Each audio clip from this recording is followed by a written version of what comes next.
মা উমার আগমনের দিনেই চক্ষু প্রদান। মৃৎশিল্পীদের পরিশ্রমের শেষ দিনে এই মহান কাজ।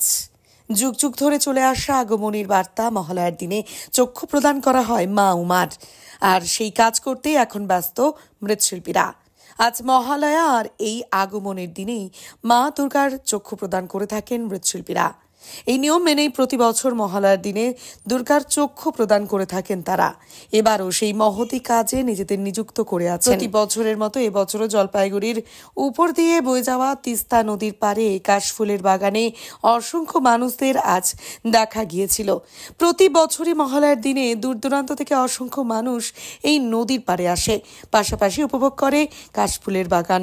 যদিও আজকের দিনে অসংখ্য পুলিশের নিরাপত্তা ছিল তিস্তা নদীর পাড়ে, ঢুকতে দেওয়া হয়নি কোনো বাইকও। তর্পণ কেন করার কি বিষয়?